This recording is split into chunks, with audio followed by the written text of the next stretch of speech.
사도행전 15장 36절부터 41절까지의 말씀을 한 목소리로 함께 읽도록 하겠습니다.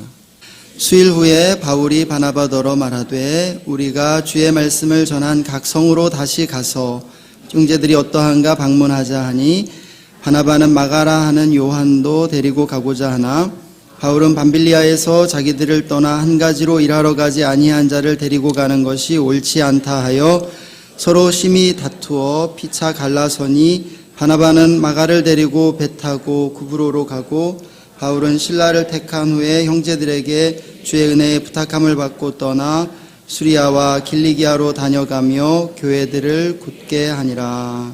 아멘. 오늘 말씀은 바울이 제2차 선교 여행을 시작하기 직전에 일어났던 한 사건을 보여주고 있습니다. 이 사건을 보게 되면 교회 역사 최초의 안타까운 분열이 일어난 것을 보게 됩니다. 분열의 당사자들은 위대한 사도 바울과 바나바였습니다. 우리는 이 장면을 통해서 영적으로 대단히 탁월하고 성숙한 지도자들조차 갈등하고 싸울 수 있음을 보게 됩니다. 오늘 말씀이 성경에서 중요하고도 독특한 이유가 있습니다. 본문이 성경에서 거의 유일하게 사도적 방향성과 목자적 방향성의 투쟁을 보여주고 있다는 것입니다. 무엇보다 이러한 갈등이 교회 역사 속에서 그리고 오늘 우리의 사역의 현장에서 우리의 가정에서 반복되고 있기 때문입니다. 문제의 핵심은 제2차 선교여행에 마가 요한을 데리고 갈 것인가 하는 점이었음을 보게 됩니다. 마가 요한을 선교여행에 동반하는 문제가 위대한 사도들을 분열로 몰고 갈 만큼 뜨거운 감자가 되었다는 것이죠. 그럼 마가 요한은 누구였을까요? 그는 바나바의 친조카였습니다. 바나바 사도가 사랑하는 조카를 선교여행에 데려가겠다라고 하는데 왜 사도 바울이 쌍수를 들어 환영하기는커녕 결사반대를 외쳤던 것일까요? 거기에는 사연이 있었습니다. 사도행전 13장 5절을 보면 바울과 바나바가 1차 선교여행을 떠나면서 마가 요한을 데리고 간 적이 있다는 것이죠. 그런데 불과 8절 뒤인 13장 13절에서 선교여행 시작된 지 얼마 안 되는 시점에 마가 요한이 짐을 무단으로 이탈해서 고향인 예루살렘으로 돌아갔다라고 하는 것입니다. 선교여행은 치열한 영적 전쟁을 치르며 진행됐고 많은 위험과 핍박이 뒤따랐습니다. 따라서 연약한 마가 요한이 힘든 선교여행 가운데 도중하차했던 것을 우리가 추측해 볼 수 있게 됩니다. 바울의 이 반응을 볼 때 그때의 그 사건이 선교여행에 대단히 큰 어려움을 주었음을 알게 됩니다. 사도 바울은 2차 선교여행을 시작하면서 사도적인 방향성으로 선교여행을 이끌고자 했습니다. 사도적 방향성이란 열방의 교회를 개척하는 비전과 사명을 완수하는 데 우선순위를 두는 것을 말합니다. 이렇게 사명을 완수하는 데 우선순위를 두는 것이기 때문에 연약한 마가 요한을 선교여행에 동참시키는 것은 폭탄을 안고 가는 것처럼 아찔했다라고 하는 것입니다. 반면에 바나바는 선교여행을 목자적 방향성으로 이끌기를 원했습니다. 목자적 방향성이란 사명보다는 사람을 귀중히 여기는 것입니다. 사람을 돌보는데 우선순위를 둔다라고 하는 것입니다. 비록 사명을 완수하지 못할지라도 연약한 사람을 포용하고 가야 한다라고 생각했다고 보입니다. 100가지 사역을 하는 것보다도 한 사람의 영혼을 귀중히 여기는 것이 더 중요하다라고 생각했습니다. 바울이 사도적 리더였다면 바나바는 목자적 리더였습니다. 사도적 리더였던 바울은 비전과 사명을 위해서 바나바가 사사로운 개인적 감정을 희생해야 한다라고 생각했습니다. 어떤 어려움이나 장애물도 극복해내야 한다라고 믿는 그러한 강인한 리더였기 때문입니다. 이에 비해 목자적 리더였던 바나바는 마가를 보호하는 것이 사명에 우선한다라고 믿었습니다. 그래서 어려움이 있으면 멈춰야 하고 사람들이 힘들다고 하면 비전과 사명을 양보해야 한다고 생각했던 것입니다. 이렇게 사도적 리더와 목자적 리더가 상반된 성향을 가지고 있기 때문에 어디서든 갈등하고 충돌할 가능성이 있는 것입니다. 교회 안에서 그리고 가정 안에서 사도적 방향성과 목자적 방향성이 충돌할 때 우리는 어떠한 입장을 가져야 할까요? 성경을 통해 하나님께서 이러한 상황에서 우리가 어떻게 해야 하는지 본문을 통해서 함께 나눠보기를 원합니다. 첫째, 성경은 사도적 방향성과 목자적 방향성 둘 다 옳고 정당하다는 점을 가르쳐 줍니다. 우리는 이 장면에서 바울과 바나바 중 어느 한 편을 편들 수 있습니다. 사실상 이 장면을 피상적으로 보게 되면 사도 바울이 더 나쁘게 보이는 것 같습니다. 바나바와 바울의 관계를 생각해 볼 때 바울은 지금 배은망덕한 행동을 하는 것처럼 보인다는 것이에요. 바나바는 바울의 선배였고 은인이었습니다. 사도행전 9장 26절 이하를 보면 바울이 다메섹에서 회심한 직후 예루살렘을 방문하게 됩니다. 예루살렘 교회와 사도들을 방문할 때 예루살렘 교회는 여전히 바울을 두려워하고 의심해서 상종조차 하지 않으려 했던 것을 보게 됩니다. 그때 바울을 사도들에게 소개해주고 사역의 장을 열어주었던 분이 바로 바나바였습니다. 그 바울이 자기 고향 소아시아의 길리기아 다소로 낙향해서 무려 7년이나 무명 시절을 보내게 됩니다. 바로 그 7년 후에 바울을 스카우트하는 사람이 바로 바나바였습니다. 바나바가 그를 잊지 않고 찾아왔던 것입니다. 당시 안디옥 교회의 지도자가 되었던 바나바가 다소까지 바울을 찾아가게 됩니다. 안디옥에서 다소로 가는 그 길에는 아주 큰 산이 있어서 험난한 여정을 지나야 했습니다. 그럼에도 그 험난한 길을 지나서 바나바가 바울을 초청했다라고 하는 것이에요. 바나바가 바울을 청빙했지만 안디옥 교회의 지도자는 여전히 바나바였습니다. 사도행전 13장 2절을 보면 1차 선교 여행을 출발할 때 바나바의 이름이 바울에 앞서 등장하게 됩니다. 바나바와 바울, 한마디로 말하면 바나바가 여전히 바울의 리더로 선교 여행을 시작한다는 것입니다. 그런데 10절 뒤인 13장 13절에서 이름이 뒤바뀌어 바울과 바나바로 나오게 됩니다. 선교 여행의 과정에서 바울이 주도적인 역할을 감당하게 된 것을 알 수 있습니다. 선교 여행의 주도권이 자연스럽게 바울에게 넘어간 것이에요. 따라서 우리는 사도 바울의 리더십이 대단히 탁월했다는 사실과 사도 바나바가 대단히 겸손한 사람이었다는 사실을 동시에 알 수 있습니다. 사실상 바나바에 대한 성경의 평가는 그가 착한 사람이며 따뜻한 사람이었다는 것입니다. 그러므로 바나바를 아는 사람들은 바울의 매정함에 치를 떨게 됩니다. 그러나 하나님은 사도적 방향성과 목자적 방향성 둘 다를 축복하셨다라고 하는 것입니다. 이후 사도행전의 전개를 보면 하나님께서 바울의 사도적 방향성을 인정하시고 기독교 역사를 사도 바울 중심으로 전개해 가시는 것을 보게 됩니다. 그러나 동시에 바나바도 축복하신 것을 알 수 있습니다. 그 근거는 수년 후에 마가 요한이 마가복음을 저술하는 탁월한 업적을 남기게 된다는 것이에요. 사복음서 가운데 가장 먼저 저술된 복음서가 마가복음입니다. 성경학자들 중에 약 90% 이상이 마가복음이 가장 먼저 저술됐다고 생각하고요. 나머지 10%가 마태복음이 가장 먼저 저술됐다고 주장하고 있어요.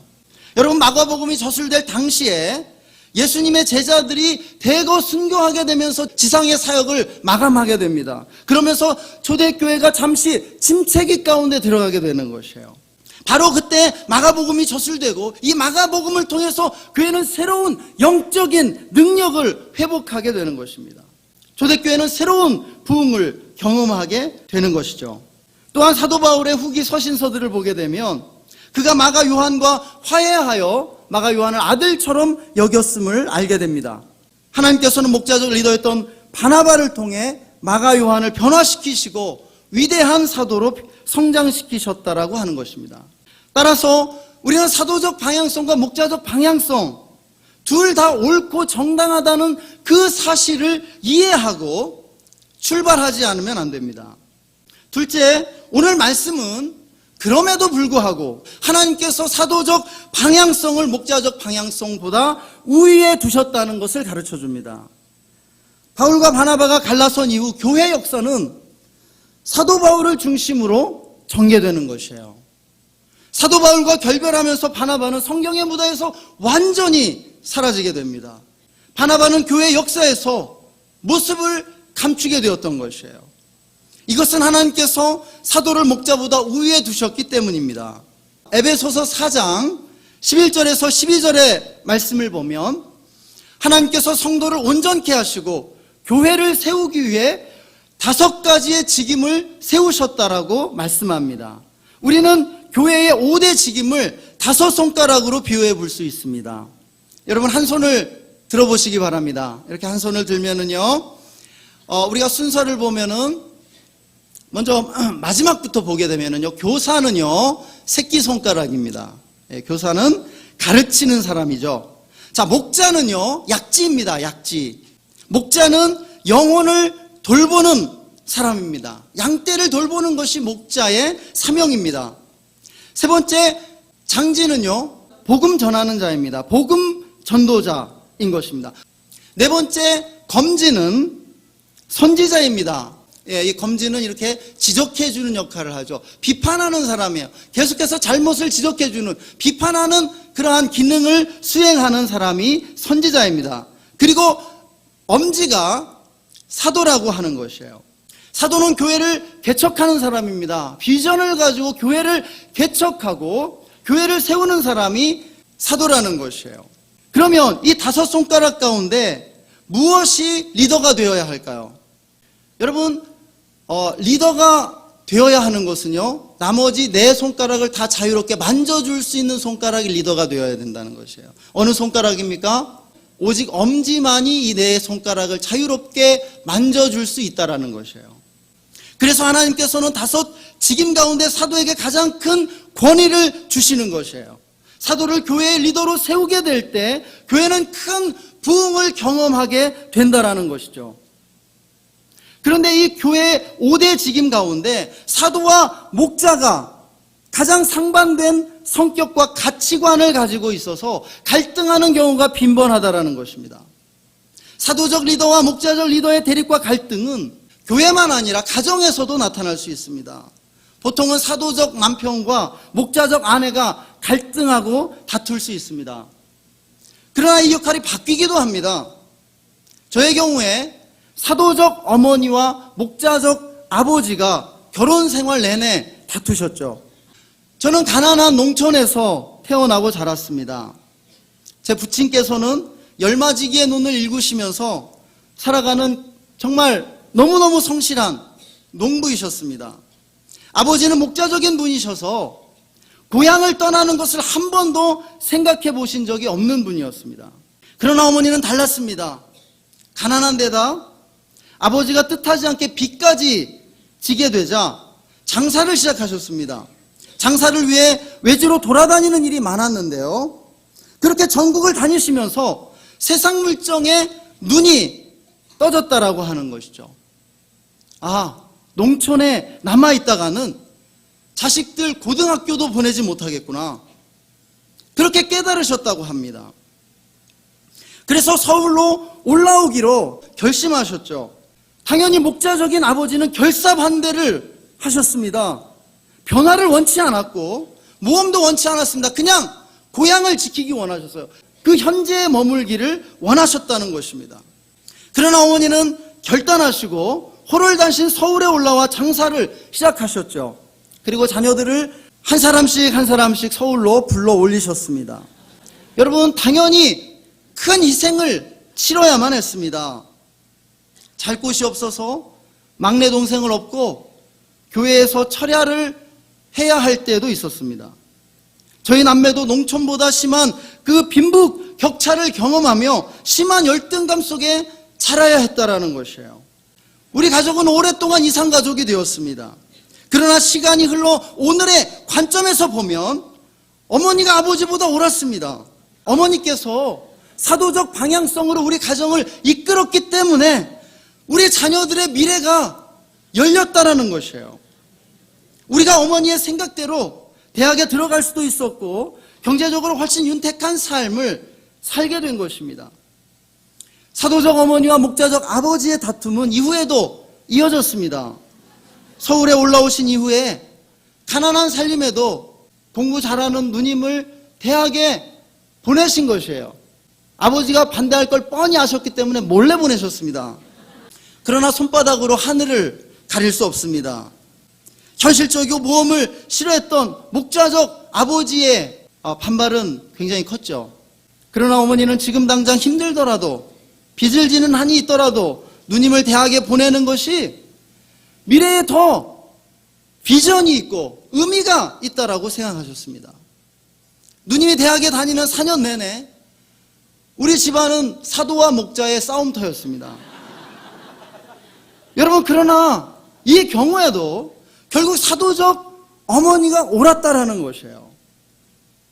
대개의 경우 목자는 사도를 이해하지 못합니다. 목자는 현실을 보고요, 현실에 적응하려는 성향을 가지고 있습니다. 그리고 현재에 머물려고 합니다. 현재를 위해 살아갑니다. 반면에 사도는 비전을 보고 미래를 위해 살아가기 때문이에요. 여러분, 목자와 사도 둘 중 누구를 따라야 합니까? 많은 경우에 목자들은요, 따뜻한 사람들입니다.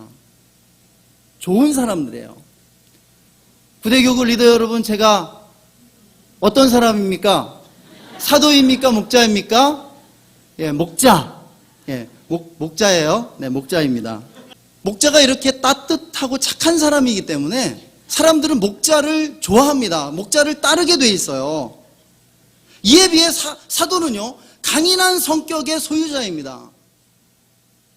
그래서 많은 이들이 사도를 어려워하게 돼요. 그러나 목자보다 사도를 따르는 것이 훨씬 유익하다는 것을 믿으시기 바랍니다.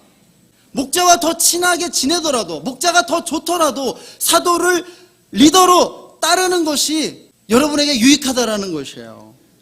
저는요, 목자를 좋아해요. 제 자신이 목자이기 때문에 목자를 좋아하고 목자가 좋습니다. 그러나 제가 목자와 사도 둘 중에 한 사람을 따라야 한다면 저는 무조건 사도를 따를 거예요. 이것이 사도행전이 우리에게 가르쳐주는 것입니다. 마지막 세 번째로 하나님께서 사도적 방향성을 통해 복음을 살아남게 하셨음을 우리는 배우게 됩니다. 저는 앞서 저의 가정사를 말씀드렸습니다.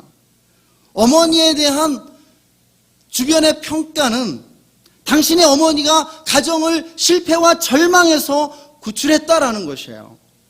2차 선교 여행의 가장 큰 역사적 의의는 사도 바울이 마게도냐 선교를 통해 유럽 교회를 개척했다는 것입니다. 본문에 바로 이어지는 16장에서 사도 바울은 아시아로 가서 복음을 전하고자 했습니다. 그런데 예수의 영이 허락하지 않았다는 것입니다. 그리고 밤의 환상을 통해 마게도냐로 바울을 보냈다라고 하는 것이죠. 그 결과 유럽의 교회가 세워집니다. 여러분, 이 장면에서 바울이 드로아에서 배를 타고 마게도냐로 갈 때 그 배 역사가 함께 타고 갔다라고 요세푸스는 설명해 주고 있습니다. 뿐만 아니라 이 장면에 대해 교회 역사학자들은 하나님께서 바울의 선교를 통해 복음을 살아남게 하셨다고 평가합니다. 무슨 말일까요? 초기 기독교 역사에 기독교 5대 중심지가 있었습니다. 북아프리카의 알렉산드리아, 중동의 예루살렘, 소아시아의 안디옥과 콘스탄티노플, 유럽의 로마 교회였습니다. 여러분, 그런데 이 가운데 4개의 교회가 7세기에 이슬람이 일어나면서 이슬람화되었다라는 것이에요. 로마를 중심으로 한 유럽 교회 하나 남았다라고 하는 것이에요. 만약에 이때 사도 바울이 마게도냐가 아니라 아시아로 갔다면 기독교 복음은 격변하는 역사의 그 복잡한 전개 속에서 오늘날과 같은 위상이 되었으리라고 어느 누구도 장담할 수 없다라고 하는 것입니다. 하나님은 이처럼 복음을 살아남게 하는 데 관심이 있으십니다. 기독교 역사를 보면 하나님께서 사도적 방향성을 가진 지도자들을 통해서 역사를 이끌어 오셨음을 볼 수 있습니다. 교회 역사를 보십시오. 하나님 나라를 확장시킨 지도자들, 교회를 획기적으로 성장시켰던 그러한 리더들은 하나같이 사도적 방향성을 가진 지도자들이었다라는 것이에요. 타락한 가톨릭에 대항해 종교개혁을 승리로 이끌었던 지도자들은 한결같이 사도적인 리더들이었습니다. 사도적 방향성은 시대를 통찰하고 한 발 앞서 나가는 것입니다. 제가 중앙교회에 오기 직전까지 20년 가까이 몸담았던 단체가 사도적 방향성을 가진 선교단체였습니다. 사도적인 리더가 단체를 이끌면서 한국에서도 가장 큰 선교단체들 중에 하나였습니다. 우리 단체가 성장할 수 있었던 원인, 그것은 시대를 한 발짝 앞서서 한국교회의 축복이 되었기 때문입니다. 한국교회에 무엇인가 끊임없이 흘려보낼 수 있는 것이 있었다라는 것이죠. 하나님 음성 듣는 삶, 경배와 찬양, 중보기도와 영적 전쟁, 하나님의 재정 원칙, 1:1 성경 공부, 묵상, 제자훈련, 단기 선교, 내적 치유, 헌신, 제자도, 선교, 이러한 것들을 가르쳤어요. 한국교회의 자양분을 공급했다는 것입니다. 한국교회가 성숙해 가도록 끊임없이 무엇인가를 줄 수 있는 것들이 있었다는 것입니다. 그 결과 부흥을 경험했습니다. 제가 단체를 떠나올 때까지 단체의 지도자들이 모일 때마다 찾았던 것이 있습니다. 앞으로 우리가 지금까지는 이렇게 많은 것을 줄 수 있었는데 앞으로는 우리가 이 시대와 한국교회에 무엇을 더 줄 수 있을까? 무엇을 더 흘려보낼 수 있을까 하는 것이었습니다. 우리가 이 시대를 앞서가며 이 세상에 축복이 되지 못한다면 우리가 존재할 이유가 없기 때문입니다. 우리는 도태되고 우리는 소멸될 운명이라고 우리는 믿었습니다. 여러분, 이처럼 사도는 시대를 앞서가지만 목자들은 시대에 뒤처집니다. 그래서 때로 목자가 사도의 발목을 붙잡게 되는 것이에요. 이제 우리 교회도 이 시점에 제가 속했던 단체처럼 질문해야 한다고 믿습니다. 이제 우리 교회가 이 시대와 사회에 무엇을 해줄 수 있을 것인가 라는 것입니다.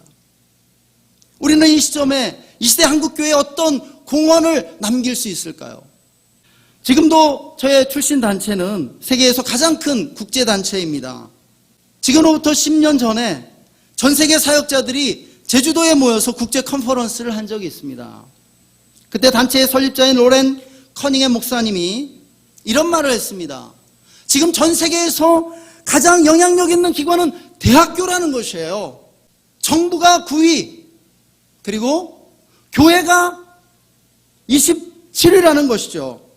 따라서 우리 단체가 이제 앞으로 해야 할 일은 열방대학을 전 세계에 세워서 나라를 제자로, 나라들을 제자 삼아야 하는 것이라고, 그것이 주님께서 우리에게 주신 비전이라고 이야기했습니다. 전 세계 열방대학을 세워 기독교적 세계관으로 제자훈련하는 것이 제가 속했던 단체의 비전이었어요. 왜냐하면 대학교가 세상을 지배하고 있기 때문이라는 것입니다. 현대 경영학의 아버지라고 불리는 피터 드러커도 그의 책 프로페셔널의 조건이라는 책을 통해서 역사 전체를 통해서 지금 대학교가 역사상 가장 강력하고 영향력 있는 지위를 확보하고 있다라고 말해주고 있습니다. 왜 그럴까요? 20세기의 대표적인 경제학자인 케인즈의 말이 해답을 주는 것 같습니다. 그는요, 이러한 말을 남겼어요. 관념이 모든 것을 지배한다.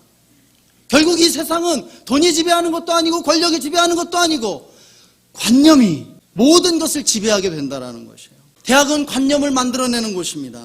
따라서 대학이 세상에 가장 큰 영향력을 갖게 되었다는 것이에요. 제가 존경하는 세계적인 선교학자 랄프 윈터도 서구 선교가 지난 200년 동안의 선교를 통해 12가지 실수를 했다라고 지적해 줍니다. 첫 번째 큰 실수는 선교사들이 선교지에 성경학교와 신학교는 세웠지만 일반 대학을 세우지 않아서 일반 학문의 영역에서 영향을 끼치지 못한 것이라고 말합니다. 그래서 세속주의자들이 대학을 점령했습니다. 그리고 세속화가 진행되므로 교회는 서구 교회를 잃어버린 것이에요. 저는 여기서 다시 한번 여러분에게 질문을 드리고 싶습니다. 이 시대에 우리 교회가 이 시대와 한국 교회에 어떤 공헌을 남길 수 있겠습니까? 그것이 지금 우리가 이 시대에 존재하는 이유이고 다음 시대에 여전히 살아있는 교회가 될 수 있는 관건이라는 것이에요. 결론을 말씀드리고 말씀을 맺겠습니다. 우리들은 누구일까요? 사도입니까? 목자입니까? 네, 우리들 대부분은요, 목자적인 성향을 가진 목자들입니다. 믿으십니까? 여러분, 사도들은요, 교회 안에 10% 정도에 불과해요. 사도적 안목을 가진 사람들이요. 미래를 바라보면서, 비전을 보면서 미래를 위해 살아가는 사람들이요. 그 사도적인 방향성을 이해할 수 있는 사람들이요. 대부분은요, 우리들은요, 여러분은요, 목자적인 사람들입니다. 목자적 방향성을 가지고 살아가요. 그래서 사도를 이해하지 못해요. 비록 적극적으로 반대를 표명하지 않더라도 마음 깊은 곳에서는 동의하지 못하고 따르기를 주저합니다. 그리고 불평하죠. 여기저기서 왜 그런지 모르겠다고. 그러나 이제 마음의 갈등을 여기서 정리하고 사도적 방향성을 적극적으로 지지하고 따라가야 할 줄 믿습니다. 사도적 방향성만이 교회를 구출합니다. 미래를 창조하는 것이에요.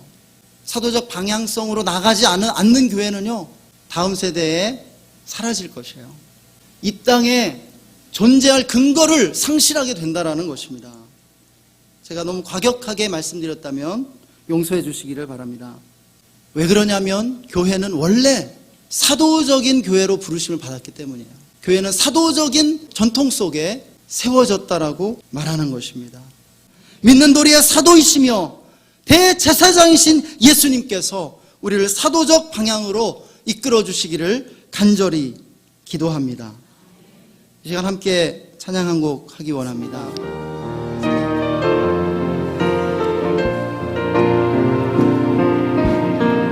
이 땅의 동과 서남과 북 가득한 죄악 용서하소서. 모든 우상들은 무너지고 주님만 높이는 나라 되게 하소서. 이 땅에 지친 모든 영혼 주 예수 사랑 알게 하소서. 저들의 아픔과 눈물 씻는 주님의 보혈 이 땅 치유하소서. 성령의 새바라, 성령의 새바라 이 땅에 불어오소서. 아멘, 아멘. 주의 영그 생기로 우리를 다시 살리사 이 땅에 하나님 영광 거하는 그런 나라가 되게 하소서. 열방에 하나님 영광 비추는 그런 나라가 되게 하소서. 한라에서 백두까지, 한라에서 백두까지 아멘. 주님 백두에서 땅의 끝까지 주님 오실 길을 예비하며 주님만 섬기는 나라 되게 하소서. 이 땅에 주님 교회 위에 하늘의 생기 부어주소서. 열방을 치유하는 주 백성 주님의 군대를 일으켜 주소서. 성령의 새바람, 성령의 새바람 이 땅에 불어오소서. 주